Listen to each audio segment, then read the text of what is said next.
Buenas noches a todos y bienvenidos al Colegio de Abogados y Abogadas de Puerto Rico. En la noche de hoy estaremos presentando el libro de la autoría del doctor Fernando Juan Echegaray D'Alessio, Consideraciones sobre el Intellectual Property y las marcas tridimensionales en el derecho de la competencia. Es un estudio comparado entre España, Estados Unidos y Puerto Rico. Ahora los voy a dejar con el doctor Pedro Cabambales, quien estará dándonos una breve introducción a esta obra literaria. Buenas noches y buenas noches a los que están conectados desde el live, también aprovechando la presentación.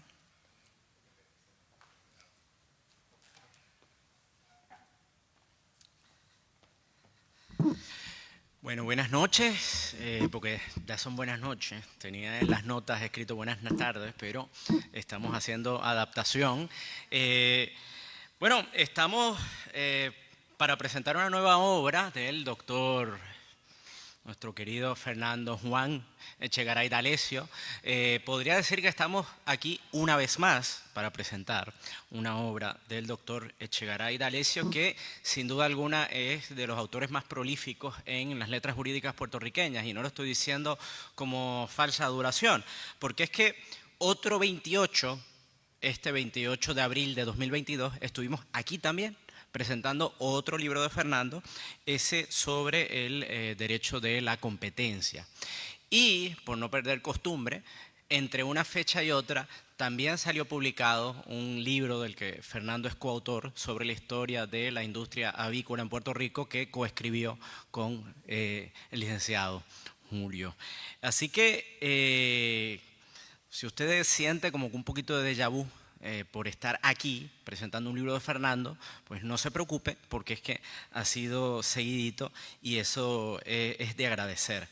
Ahora, Fernando nos tiene mal acostumbrados, pero no se vayan a creer ni por un momento que esto es fácil. Publicar, escribir, pues conlleva muchísimo trabajo de pensar, aprender, escribir, montar un libro, que te lo distribuyan. Así que tenemos que agradecerle a Fernando que, siendo una persona que podría estar haciendo estas cosas en cualquier otro lugar del planeta y en una época donde tantos puertorriqueños y puertorriqueñas se van y no nacen tantos, aunque el doctor me dio ahorita unas buenas noticias, otro doctor quiero decir en medicina, me dio unas buenas noticias, pero es de agradecer que en una época de lo que se habla es de la gente que se va, es que haya alguien con la experiencia, el conocimiento, la ética de trabajo de Fernando, produciendo obras como esta que presentamos en el día de hoy. Voy a dar un dato luego, simplemente de que estamos definitivamente en una noche especial y que no es un mero cliché, pero luego hablaremos un poquito de eso. Bueno, el libro, que se titula, como muy bien dijo la maestra de ceremonias, se titula Consideraciones sobre Intellectual Property y las marcas tridimensionales, y es un estudio de derecho comparado. Voy a hacer un recorrido ahora por la obra.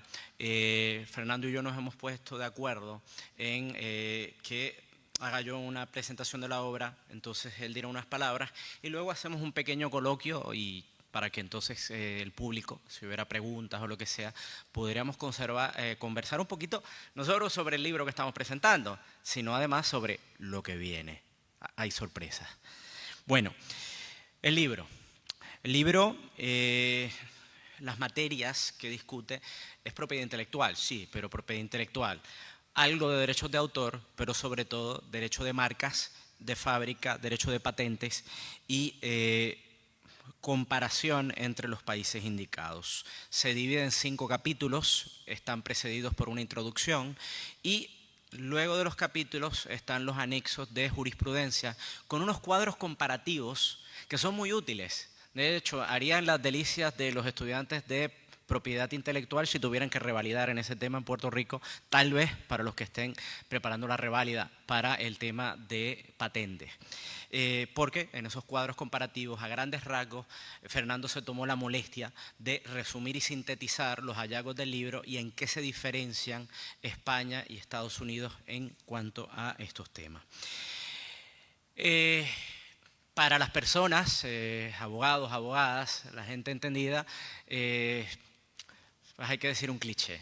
El cliché de que Puerto Rico es una jurisdicción mixta, donde convergen las grandes tradiciones, ¿no? Esas frases grandilocuentes, las grandes tradiciones occidentales del derecho, el common law y los sistemas que en Puerto Rico le llamamos civilistas, pero suelen llamarse los sistemas romanistas porque son la función o síntesis del derecho romano y los sistemas germánicos, y por eso se dice romano-germánico.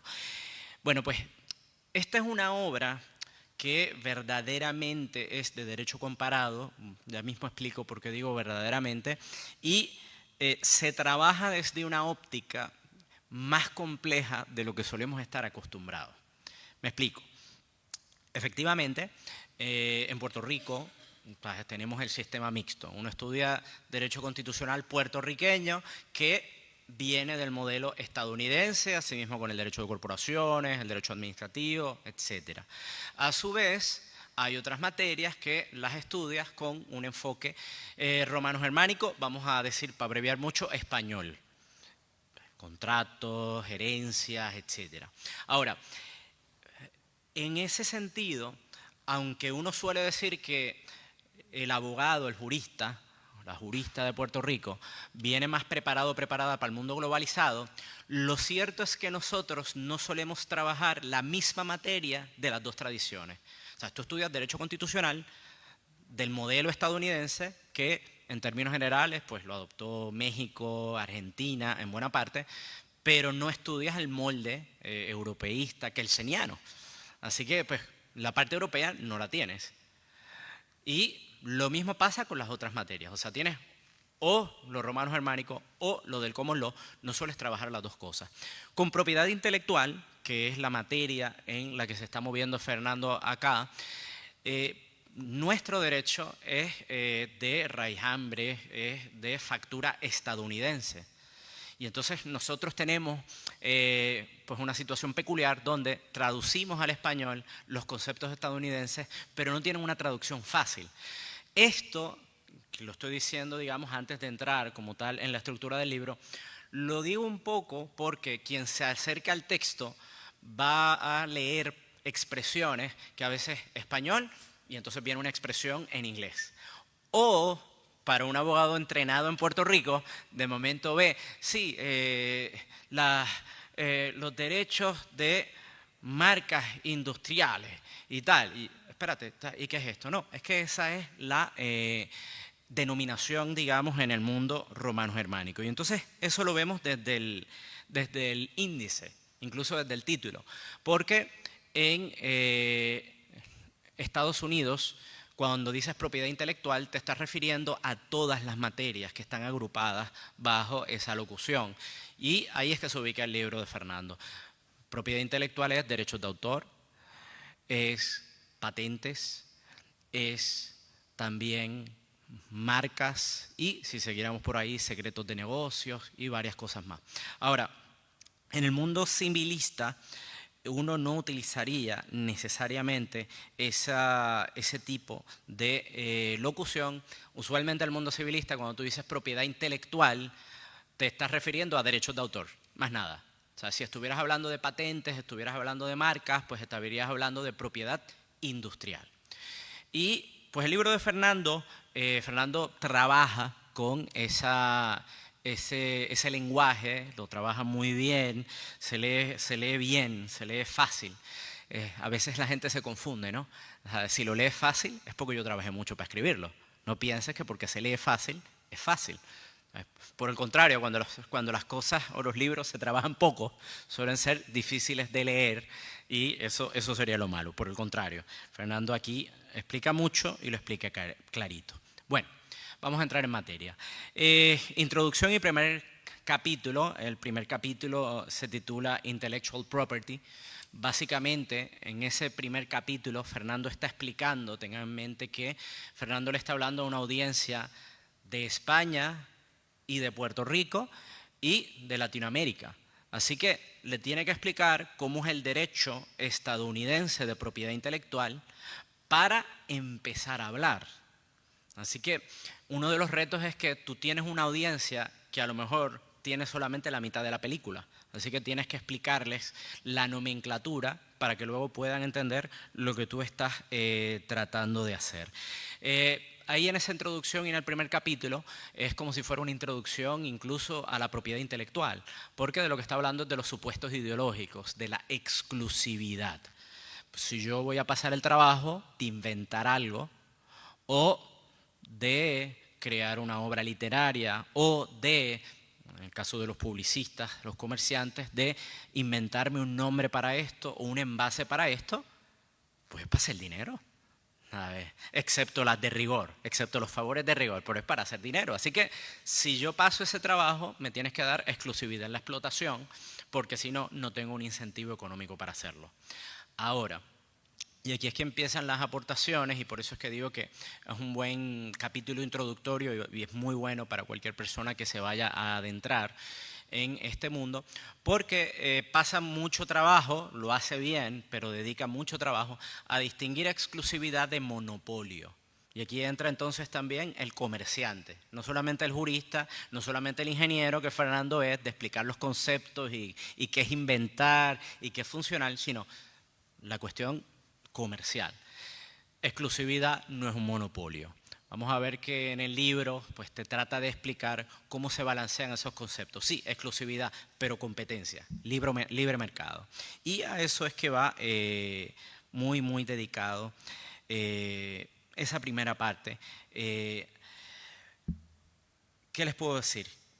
El capítulo concluye con una descripción y análisis de lo que es los derechos de autor, porque termina hablando de los derechos de autor, y explicando tanto la vertiente patrimonial como la vertiente moral y lo que eso significa. Y eso es importante porque la vertiente moral está más desarrollada en Europa, no tanto en Estados Unidos, y viceversa. La vertiente patrimonial está muy desarrollada en los Estados Unidos. Europa en ese aspecto ha ido a la saga y Fernando entonces en ese final de capítulo explica eso. Segundo capítulo, derecho de propiedad industrial en los sistemas jurídicos español y estadounidense. Fíjense ahí el cambio de nomenclatura. Primer capítulo, intellectual property, los derechos de autor, etc. Ahora el segundo, nomenclatura romano-germánica, propiedad industrial. Podría haber dicho derecho de patentes para el título, pero, o sea, uno para la tradición estadounidense, una para el common law y otra para la tradición romano-germánica. Pues vamos a hablar entonces de propiedad industrial, es decir, de patentes, es decir, de marcas, nombres comerciales. El tercer capítulo, lo voy a discutir en conjunto, signos distintivos y la funcionalidad de las marcas tridimensionales. Básicamente en estos dos capítulos, primero, Fernando hace, y aquí es que está, digamos, el grueso del libro, este es el cuerpo del libro, es comparar cómo se trata el derecho de patentes en Estados Unidos, cómo se hace en España, con algunas particularidades o peculiaridades puertorriqueñas. Digo peculiaridades puertorriqueñas porque, por razones que tampoco vamos a abundar aquí para no alargar demasiado, el derecho patrimonial de la propiedad intelectual, incluyendo el de las patentes, es el estadounidense y tiene que ser así. No puede haber otro. Profesor Cabán, usted está hablando de política. Sí, bueno, estoy hablando de política, pero no de política partidista. Es así y tiene que ser así. Mientras que para otras vertientes sí que hay un poquito de más autonomía para Puerto Rico y los estados. Así que por eso es que en esa parte entonces es esencialmente una discusión de, bueno, ¿y qué tú necesitarías para poder registrar una patente en Estados Unidos versus qué necesitarías para registrar una patente en España? De estos capítulos destaco varias cosas. Se describe el sistema de tribunales y algunas particularidades del derecho procesal europeo y del estadounidense. Ahí otra vez tenemos el cruce de caminos. Es útil el libro entonces para tantos juristas de Estados Unidos, bueno, los que pudieran hablar español, pero ustedes me entienden, como para aquellos entrenados más en el derecho, digamos, de Europa en el derecho romano-germánico. Ahora bien, a mí me llamó mucho la atención, y estoy seguro que Fernando les va a hablar de esto, es cuando él está explicando el concepto de la marca tridimensional. Ahí es que se ve el gran esfuerzo entonces sobre sintetizar lo científico, lo legal del jurista con el comerciante. Y ahí es que viene entonces, digamos, el ámbito, para mi gusto, más sofisticado de la comparación, porque es tratar de explicar cuándo una marca comercial, es decir, un nombre, ya entra en una dimensión física, el envase, dónde está, y entonces por eso hablando de marca tridimensional, y entonces tratar de distinguir cuando eso es algo meramente artístico, es algo meramente estético para tú tratar de que tu producto sea atractivo, de cuando se trata de un envase, de un contenedor que tiene alguna funcionalidad física o científica. Y ahí es que está entonces un punto que va a distinguir sobre qué tú puedes establecer una patente en cuanto a ese aspecto de las marcas tridimensionales y cuando no. Y eso está montado sobre la distinción que él discutió 2 capítulos atrás de hablar de exclusividad versus monopolio. Si yo le doy a alguien la posibilidad de que un envase o de que una manera de almacenar o de que una manera de presentar un producto que es necesaria para que ese producto no se dañe, si yo le doy exclusividad sobre eso, creo un monopolio. Porque nadie más va a poder comercializarlo, o bien porque se deteriora, caso clásico los alimentos, o bien porque no es seguro. Sobre eso no puedes tener exclusividad, porque tendrías un monopolio. Que tú quieres tener un monopolio sobre la forma de la botellita, y eso no es importante para la preservación del producto, es solamente importante por una cuestión estética, una cuestión de estilo, una cuestión de distinción. Sí, chévere, sobre eso sí puedes tener exclusividad, porque no va a impedir que haya competencia.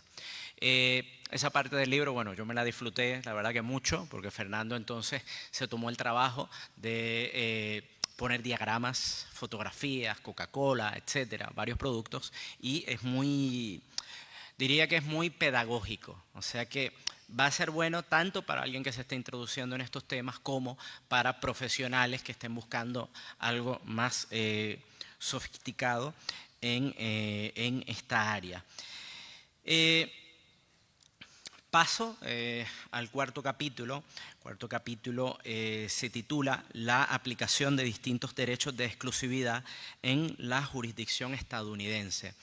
Este cuarto capítulo, de alguna manera, empieza a hacer ya una síntesis o una recombinación de lo que ha ido discutiendo en los 3 anteriores. Es decir, está muy centrado en Estados Unidos, por supuesto, o sea, lo dice desde el título, la jurisdicción estadounidense. Y bueno, cuando yo lo estaba leyendo, ¿no? y pensando, bueno, ¿por qué Fernando haría este capítulo así? ¿no? Bueno, pues aquí es la parte donde Fernando le está haciendo el favor a los colegas y a los compañeros y compañeras, bueno, pues de las jurisdicciones romano-germánicas. Está bien, te voy a explicar lo de Estados Unidos. Voy a ser generoso, déjame explicar esto, porque es íntegramente dedicado a eso. Bromas aparte, aquí viene un aspecto que estaba comentando antes. En esta área del derecho en particular, pues Estados Unidos va a la vanguardia. Así que eso es lo nuevo. Tratar de explicar esa cuestión de la marca tridimensional y de la patente y cómo en Estados Unidos se ha manejado cuando tienes argumentos mixtos, infracción de patente mezclado con infracción de una marca. Y si esa marca entonces está atada a alguna cuestión funcional o si es meramente un distintivo. Y ahí Fernando discute jurisprudencia, por supuesto, cómo no destacar que el capítulo, lo más llamativo, por lo menos para mí lo fue, y quiero pensar que para casi todo el mundo, es un análisis del caso entre los dos gigantes de Apple y, por supuesto, Samsung Electronics, que pasó por muchísimos tribunales. Aquello habrá sido, bueno, una fiesta para los abogados y abogadas que se dedican para estos temas. El capítulo quinto es ya una síntesis, es una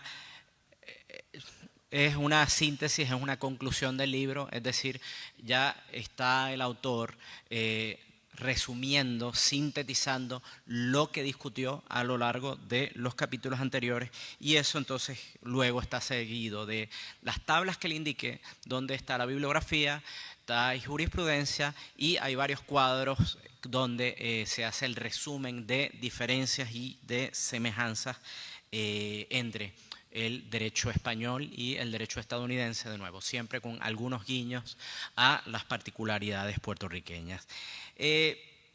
Valoración general del libro, antes de pasarle la palabra a Fernando. Muchísimas virtudes. Es un libro que se lee fácil, vuelvo y repito, o sea, alguien que sabe lo puede explicar fácil, y eso realmente, ese es el examen para de verdad si tú dominas algo, si lo puedes explicar fácil. Y es un libro que su lectura resulta muy interesante y es muy llevadera. Es riguroso porque se están manejando conceptos jurídicos, conceptos científicos de jurisdicciones diferentes. Es un mérito, entonces, porque te está dando profundidad en lo conceptual, profundidad en las ideas, pero el lenguaje es ágil y breve cuando tiene que serlo. Así que, citando la expresión de Gracián, bastante conocida, lo bueno si breve, dos veces bueno.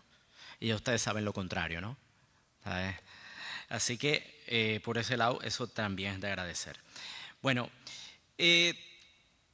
tengamos en cuenta, y ahora aquí voy a algunos aspectos personales para volver al aspecto histórico que les había anunciado. Bueno, pues aquí todo el mundo sabe que el autor de esta monografía, bueno, sabe, y si no ya estoy aquí yo para contárselo, que el autor de esta monografía pues es doctor en Derecho por la Universidad Complutense de Madrid. Ahí eso delata entonces el porqué la predilección en un estudio comparado entre estas jurisdicciones.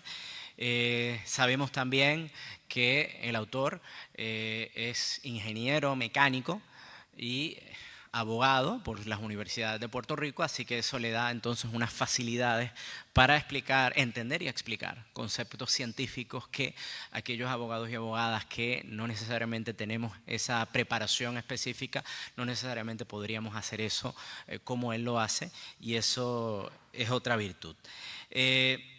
Además, Fernando pues, es un empresario de éxito que tiene ha tenido una actividad muy grande, tanto en el campo de la agricultura como en el campo inmobiliario, y esa dimensión pues también se nota porque está manejando también la parte del derecho mercantil, del derecho de marcas, del negocio. Así que es una obra muy versátil en el sentido de que está integrando todas estas particularidades. Así que es un libro, y esto se lo he dicho a Fernando, se lo había comentado, y bueno, y así lo dejé escrito en el prólogo de la obra. Pues es una obra que está a la altura de los tiempos, o sea, es mercantil, es tecnológica, es de derecho comparado, es de globalización. Así que uno lo que querría, lo que desearía es que la obra se divulgue, que se distribuya. Quiero resaltar que Fernando, ya les dije, ¿verdad?, que es doctor en Derecho por la Complutense, pero que se me permita decir que es del Instituto de Derecho Comparado y que es, voy a decir, de los juristas de la generación más reciente, ¿sabes? Porque está en plena actividad. O sea, obtuvo su doctorado hace unos años y ha seguido, y olvídate, escribió la tesis y no ha parado. ¿sabes? Así que y es de esa generación de juristas que, como yo y como muchos otros, pues le estamos bien agradecidos al Instituto de Derecho Comparado de la Complutense, que ha desarrollado su actividad en Puerto Rico y pues gente como nosotros pudimos utilizar eso para continuar nuestros estudios y hacer otros proyectos y eso nos ha servido de mucho. Y pues por si acaso, tal vez están en algún momento, ven esto nuestros amigos de la Complutense, el doctor José Ignacio Rubio San Román y la doctora Rosa Moreno Flores, para tener un recuerdo para ellos. Bueno, para terminar con esta primera parte y darle la palabra a Fernando, yo les decía que efectivamente estábamos en un suceso histórico. Bueno, ustedes me podrían decir que la presentación de todo libro lo es, sí, por lo que conlleva, máxime en un país como Puerto Rico, ¿sabes? Un país, vamos a decir, pequeño, un país sin embajadas, con embajadores, pero sin embajada. Pero es que además es sumamente raro que haya un libro sobre propiedad intelectual escrito por un jurista de Puerto Rico.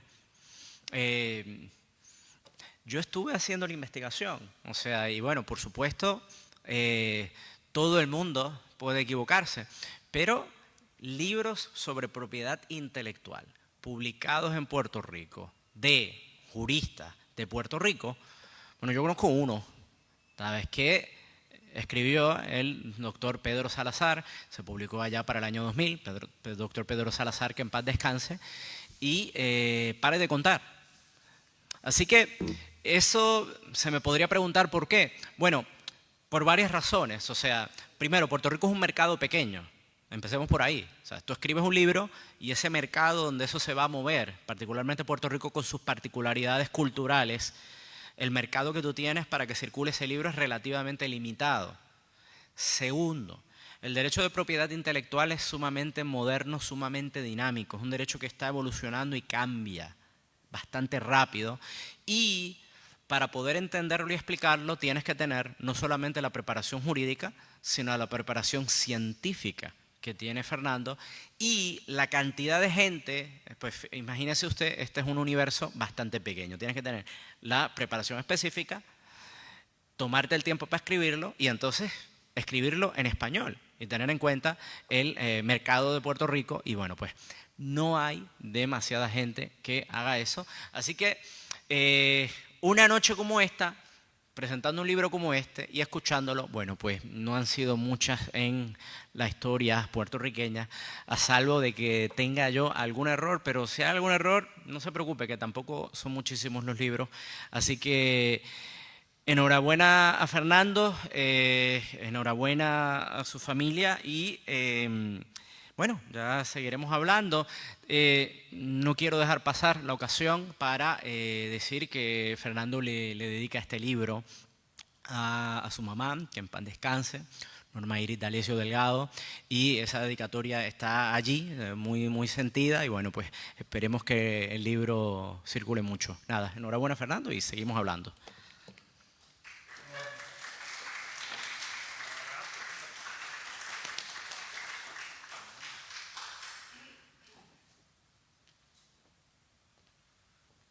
Bueno, buenas noches a todos y la verdad que luego de oír al doctor Pedro Juan Cabán Vale, pues hasta me paro aquí hasta preocupado por mí mismo, pero la verdad que gracias Pedro por el tiempo que sacaste. Veo que leyó completamente la obra y la expresó mejor que yo, vamos a ponerlo así que te lo agradezco de corazón, y muchas gracias por el tiempo tuyo que has estado aquí. Y ustedes que están aquí hoy esta noche, pues les agradezco que compartan con nosotros. Este es un libro que en Puerto Rico se ha hecho bien poco, se ha hablado muy poco sobre propiedad intelectual y la propiedad intelectual vive en nosotros todos los días. Está en el derecho de autor, el derecho de patente, en el derecho de marcas, el derecho de leyes de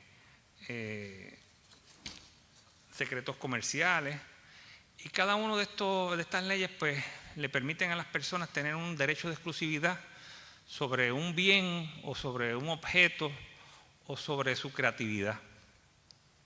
Es interesante porque en Estados Unidos surge de la Constitución de los Estados Unidos, surge el derecho de autor expreso y el de patentes.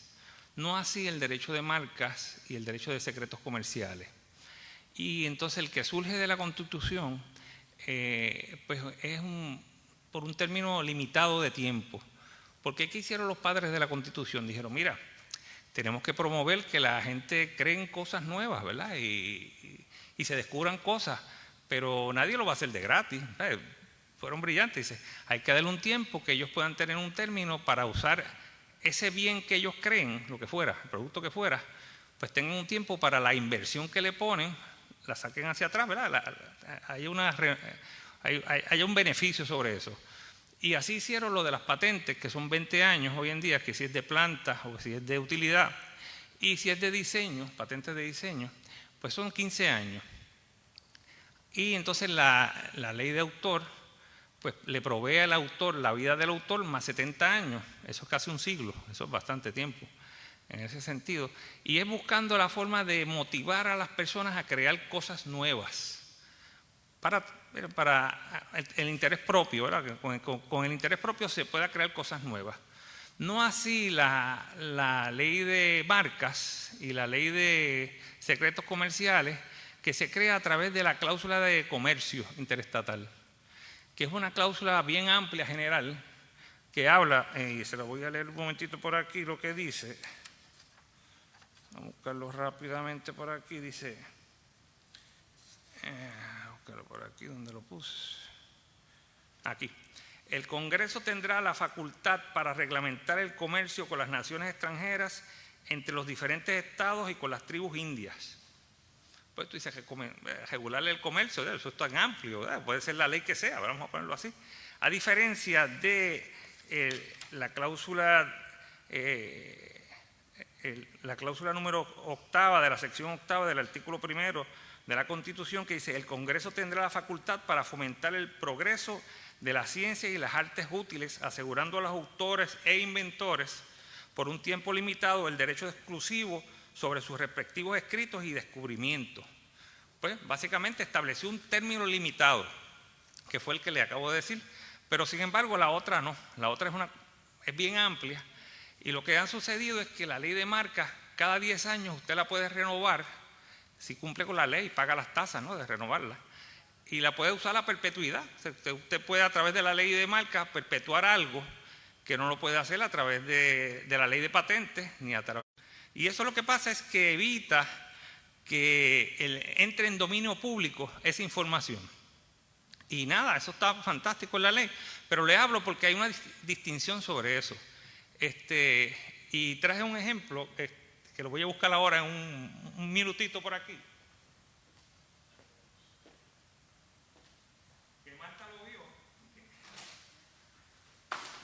Ayer Marta lo vio, estaba conmigo en la presentación. Ay, no le había enseñado esto, doctor, que no es. Pues nada, estos son unos zapatitos que, pues, Abril, mi nieta, fácilmente se las podría poner, ¿verdad? Porque están, de hecho, se las voy a regalar mañana cuando la vea, ¿verdad? Pero lo traje para explicarlo. Esto que tengo aquí son un calzado de zapatos que la marca se llama Croc, ¿verdad? La conocemos todo el mundo. Lo que pasa es que la marca es el producto, que es distinto, ¿verdad? Si fuera una patente, en 10 años, en 20 años, los que diseñaron Croc, pues entra en uso público y pueden haber 20 personas que hagan Croc. El año 20 años más un mes, por ejemplo. Y si fuera derechos de autor, pues la vida del autor más 70 años. Pero a través de la ley de marcas, que esto es una marca tridimensional, miren que es distinto. El zapatito o el calzado es una marca tridimensional. Pues cada 10 años ellos renuevan la marca y la tienen, Dios mío, 200 años, no sé cuántos años, y nadie puede copiar esta marca. Es algo distinto. Y cosas noveles que pasan en la propiedad intelectual, que uno, pues, yo cuando estudié esto, digo, la verdad que son cosas súper interesantes, ¿no?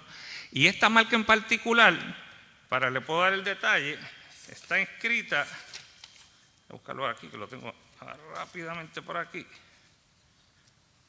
Voy a decir dónde está. está inscrita, aquí la tengo, en la Oficina de Marca y Patente de los Estados Unidos bajo el número 8509-3712. O sea que esto, que es una marca tridimensional, va a perpetuar, ellos van a tenerla siempre, nadie la va a poder copiar, y son cosas que suceden que no estaban previstas, digamos, porque cuando se hizo la ley de exclusión, ¿verdad?, el derecho de exclusión de patentes y de autores, pues se estableció unos términos de tiempo como tal. Pero esto como que ha salido, le ha pasado por el lado, según, ¿verdad? Y nada, en el libro escribimos sobre esto. Y son cosas que suceden. Si usted logra que un producto, usted lo haga, por ejemplo, yo que estaba en la industria de pollos, pues tenía la marca Canto Alegre, y Julio antes tuvo la Picú, ¿verdad?, y yo la compartí. Pero usted tiene el pollo y usted tiene la marca. Pues perfecto, pero el pollo no es la marca. Porque si el pollo fuera la marca, entonces usted tiene un derecho exclusivo sobre ese pollo. Obviamente no puede ocurrir, estoy exagerando, vamos a ponerlo así. Es para tener un ejemplo. Pero es algo muy interesante sobre las marcas tridimensionales. Tengo un par de cositas más, déjame enseñarle por aquí.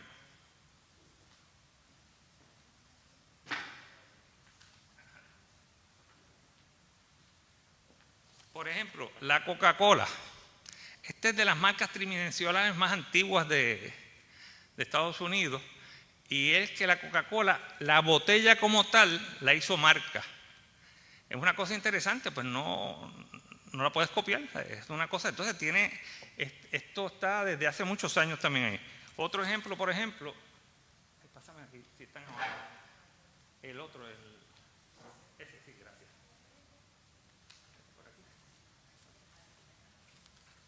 Esta botella de Freixenet. Esta botella, de esto hubo un pleito en el Tribunal Español, y lo voy a leer un momentito aquí.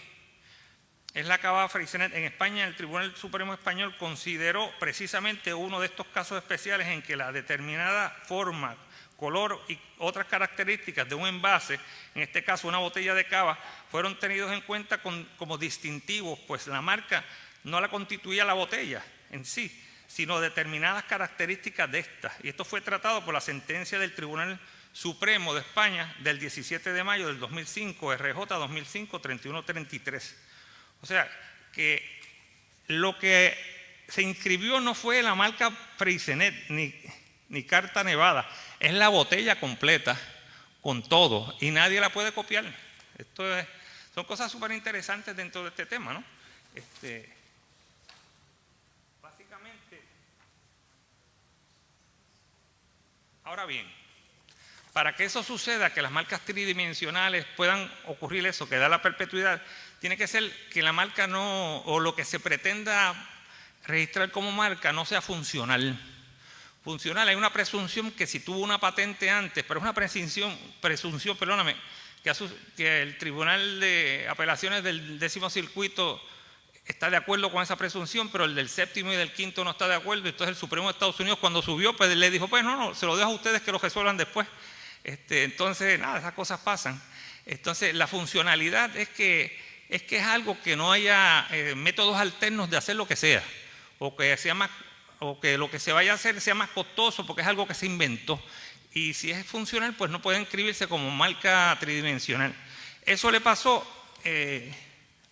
a este equipo que pertenecía a Caterpillar. Caterpillar, esto no sé si lo pueden ver de allá, bendito, o le paso así, tengo unas copiecitas aquí. Pues este piñón que está arriba, si usted ve los bulldozers esos, ¿verdad?, las máquinas de equipo pesado que empujan tierra, tienen solamente dos rodillos, el de abajo, los dos de abajo y más nada. Esto le pusieron un piñón arriba. Pues este piñón de arriba tuvo una patente hasta el 1991. ¿Qué sucede? Cuando se expira la patente, después de los 17 años de esa época, pues los de Caterpillar dijeron, vamos a ponerlo como marca tridimensional. Entonces, cuando trataron, porque si lo llegan a poner como marca tridimensional, a perpetuidad se queda ese piñón y ningún otro fabricante de productos de equipo pesado y van a poder hacer básicamente un equipo así, con un tercer piñón. Pues obviamente la Oficina de Patentes y Marcas de los Estados Unidos le denegó la registración, y entonces basado en eso, en la funcionalidad. O sea que son cosas que traemos en el libro, son cosas que en Puerto Rico yo nunca he leído ningún libro que habla de marcas tridimensionales y los invito a que lo lea porque aunque es concentrado, ¿dónde sale la información que yo tengo en el libro? Sale de la tesis que yo realicé y tengo un capítulo y un poquito más de un capítulo hablando sobre estos temas de propiedad industrial y propiedad intelectual. Fuera de eso, hay otras cosas que suceden que quiero aprovechar aquí.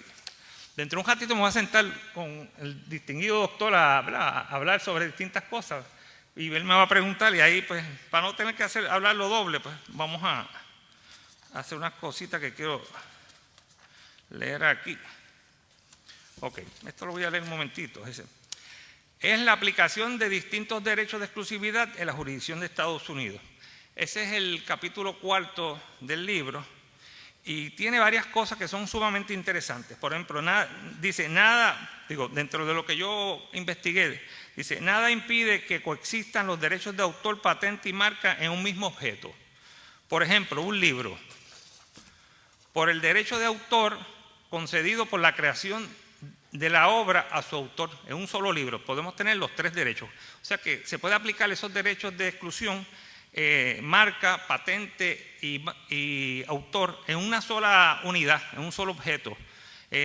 Como estaba hablando del libro, el libro por el nombre comercial o el signo distintivo en la carátula del libro y por una patente de diseño en la forma de la creación material del libro o por una patente de utilidad por la técnica de impresión utilizada por el editorial para la creación del libro. La falta de uno de estos derechos no imposibilita automáticamente la concesión de un monopolio a través de cualquiera de los otros 2 derechos.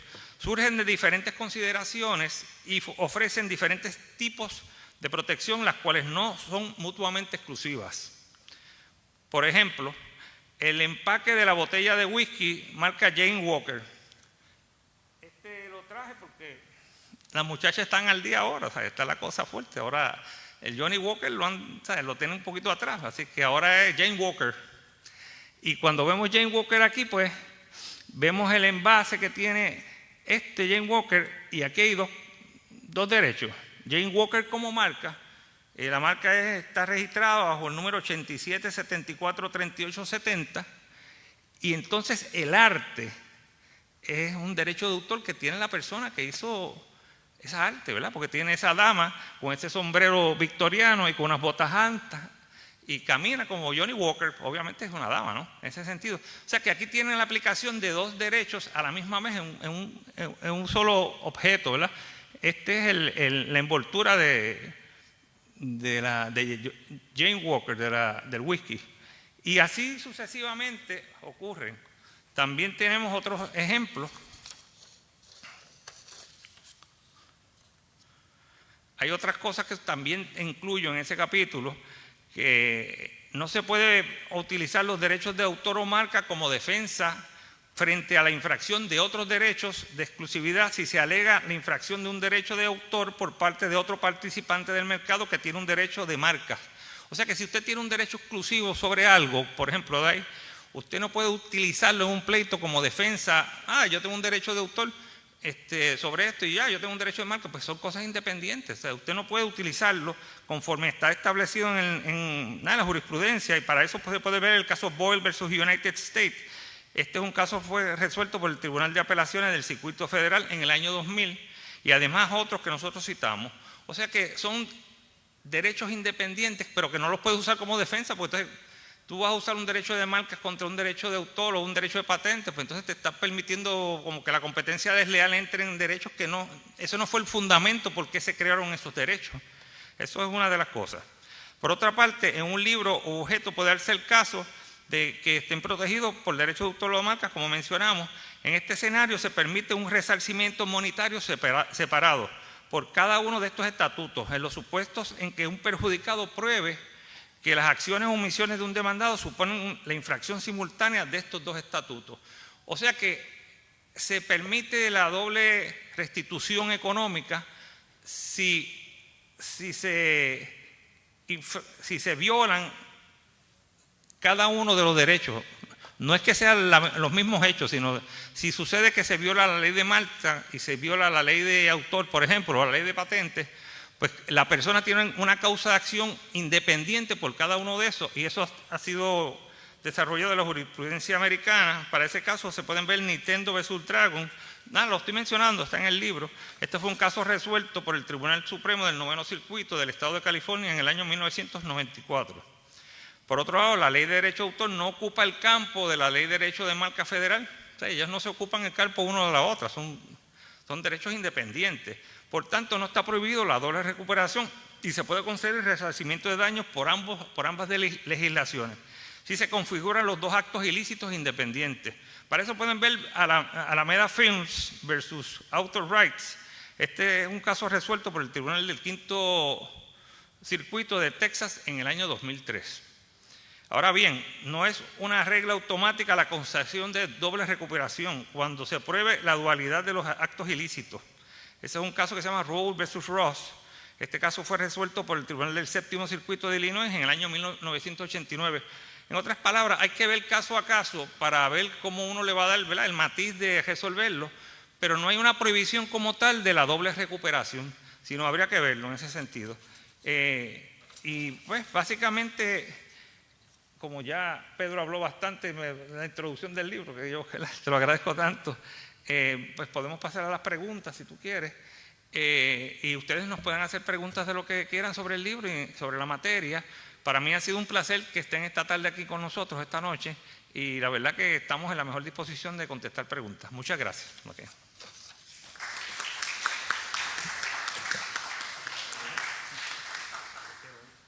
Vamos a poner el micrófono para acá, ¿verdad? Sí. Vamos a ver.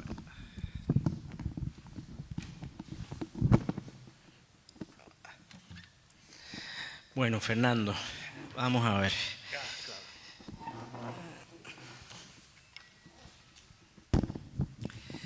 Bueno, entonces vamos a dejarlo así. Bueno, esto ya casi se siente como si hubiéramos empezado el cóctel, ¿eh? Es como si hubiéramos empezado el cóctel casi, hablando de esto. Bueno, tu tesis doctoral, aludiste a eso, era una tesis que empezó eminentemente como un tema de derecho mercantil. ¿En qué momento fue que tú decidiste que tenías que entrar en temas de propiedad intelectual, de patentes y profundizar tanto para poder hacer el proyecto que tú querías hacer? Que digo, luego entonces lo publicas como un texto separado, pero ¿cuándo fue que tú te diste cuenta, caramba, espérate, me tengo que meter aquí para poder tratar esto con la profundidad que quiero? Gracias, Pedro.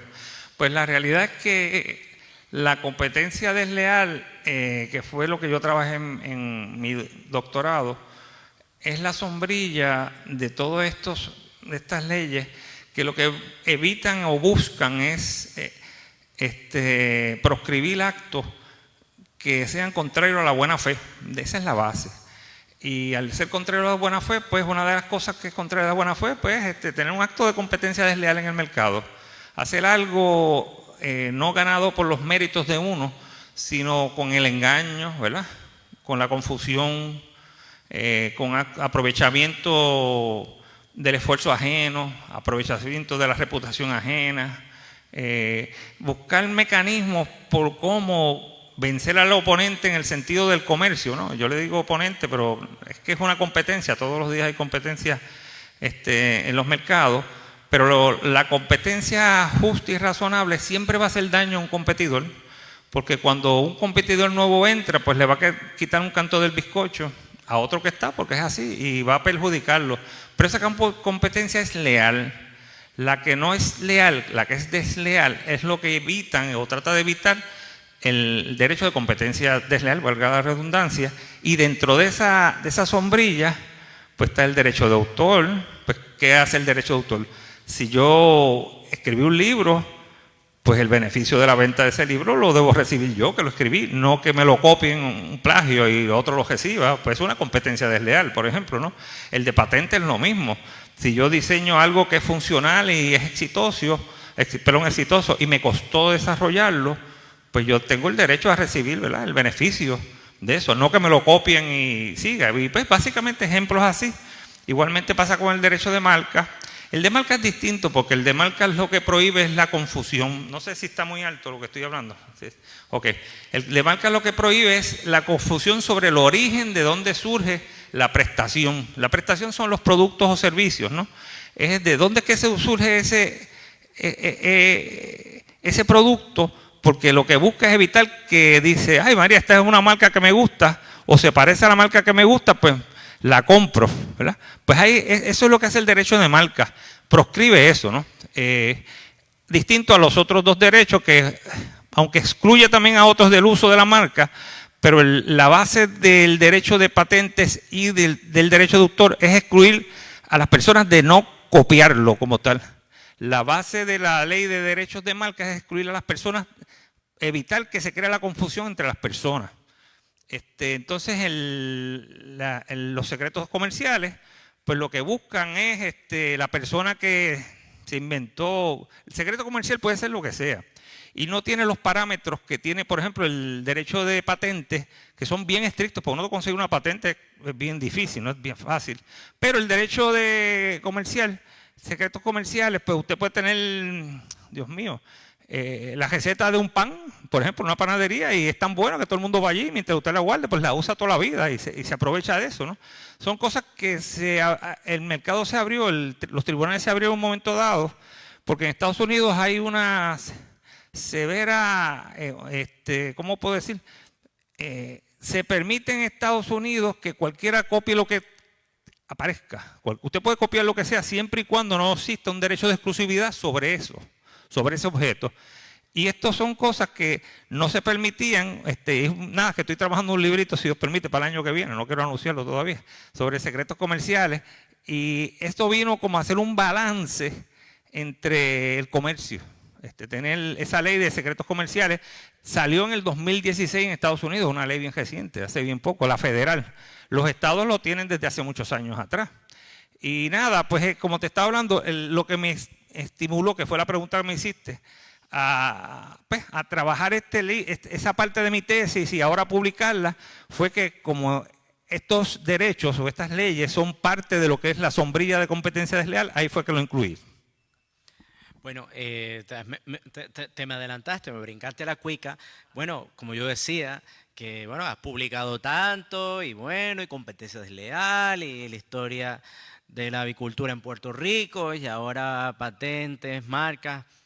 Bueno, pues ¿qué es lo próximo? Que ya adelantaste que hay algo de secretos comerciales, háblanos un poquito de eso y bueno, y el libro de propiedad intelectual, tú sabes, o sea, ¿para cuándo? ¿Tú sabes cuándo lo esperamos? Bueno, gracias. No, pues básicamente, digo, el libro que estamos hablando hoy es otro, pero la verdad que aprovecho un momentito. Estoy trabajando en un libro, en estos días salgo a España, si Dios permite, a finales de este año y principios del otro. Estamos trabajando en el derecho comparado, en un libro sobre secretos comerciales o empresariales, y es comparando ya Estados Unidos con Puerto Rico y con España. Obviamente un libro más trabajado que esto, porque esto fue como un capítulo de mi tesis la que sacamos, ¿no? Porque yo, entiendo que hay mucho futuro en esa ley en Puerto Rico, que nadie casi la ha leído ni la ha utilizado. Pero, por ejemplo, usted va a sacar una patente y le cuesta un dinero. Hay que sacar $300, $500, no sé, lo que fuera. Más tiene que ser algo que sea novel, ¿verdad? Que no sea obvio. Hay unas condiciones para uno conseguir una patente. Para tener algo bajo una ley de secretos comerciales, pues tiene que ser algo que usted se inventó y que cumpla con el parámetro de la ley de Puerto Rico, si está aquí, o de un estado, o la ley federal. Y no es difícil en ese sentido. No se registra en ningún registro, como por ejemplo la Oficina de Patentes y Marcas de los Estados Unidos, se registran las marcas, se registra la patente. En España es la Oficina Española de Marcas y Patentes, patentes y marcas, perdón, se registran nada, las patentes y las marcas. Aquí no, aquí es un secreto que usted tiene. Es como una ventaja que uno podría utilizar que no se está utilizando en Puerto Rico. Y en estos días de casualidad tuve la oportunidad de presentar un artículo que está ante la consideración de la revista jurídica de este honorable Colegio de Abogados y Abogadas, a ver si nos publican, si Dios permite, ahora este año que viene. Y es en ese sentido que le vi esa oportunidad, como yo vengo del área de negocios, ¿verdad? Llevo muchos años, primero como contratista, ingeniero, ¿verdad? He desarrollado viviendas. Después incursioné en el negocio que don Julio Eduardo me da clase todos los días, aunque me da clase de lo que fuera, porque eso es así. Saludos, Julio. De los pollos, estuvimos en la industria de pollos y he visto distintas facetas de la sociedad en el ámbito de negocios. O sea que lo he vivido y ahora mismo pues tengo otras cosas comerciales y he querido como dentro de ese libro traer esas experiencias y ver que yo creo que ayudaría mucho a nosotros los puertorriqueños utilizar más esa ley que ahora mismo no se está utilizando. Sobre ese particular, pues estamos trabajando con eso. Así que tengo a mi director de tesis, don Eduardo Valpuesta, Gastaminza, que me va a ayudar, me está ayudando para recopilar la información de España, allá en la Universidad de Navarra. La Universidad de Navarra tiene una biblioteca de primer orden, y ellos son espectaculares, que es la universidad privada, que es la de Opus Dei. Y nada, estamos en ese trabajo, así que nada, te paso por aquí. Bueno, bueno, tú tienes varios hijos y ahora sigues incrementando porque además entonces tienes tus obras, tus libros y esto es pues una fiesta, es como un bautismo porque estamos presentando el libro, así que esta es tu fiesta. ¿Algo más, tú sabes, que tú quisieras decir? ¿Algo que no te he preguntado, que no te han preguntado, no te ha preguntado la gente que tú quisieras decir antes que despidamos la actividad? Pues estoy bien contento, vamos a empezar por ahí. Así que la verdad que no todos los días se escribe un libro. Yo he tenido la oportunidad de escribir 2 libros, más participar en un tercer libro de la industria de pollos con el licenciado Julio Eduardo Torres y con Mary Miranda Vega, la autora. Y ayer la presentamos en Casa Norberto y la verdad que tuvimos un ratito muy, muy ameno. Nada, estamos en la mejor disposición. Alguna duda que tengan sobre el libro. Es un libro fácil de leer. Yo traté lo más sencillo de que cualquier persona que no sea abogado o sea una persona técnica en estas áreas lo lea y lo pueda entender. Bien práctico. Hasta el precio lo dimos bien baratito porque lo que queremos aquí es como motivar para empezar la lectura, porque en Puerto Rico lamentablemente no se lee mucho, es una realidad, es una cosa increíble. En España los nenes de 7 y 10 años están leyendo libros todo el tiempo y los de 15 y 20 años escriben libros, es una cosa. Entonces nosotros los puertorriqueños lamentablemente esa cultura como que hay que trabajarla un poquito más y nada, es más hacia motivar cosas así, y como ese campo pues con mucha humildad lo conozco, ¿verdad? Y lo domino bastante, pues lo he querido transmitir a través del libro, así que les suelto que lo compren y lo lean, así, en ese sentido. Y es más para ayudar a la sociedad lo que estamos haciendo. Fuera de esto, pues si alguien tiene alguna pregunta, con mucho cariño la contestamos, y nada, estamos aquí. Bueno, ¿alguna pregunta? Bueno, ahora, si no se la pueden hacer después, quien no haya comprado el libro, aquí tiene el autor para que le haga un autógrafo, así que bueno. Bueno, pues nada, buenas noches y Fernando, a seguir.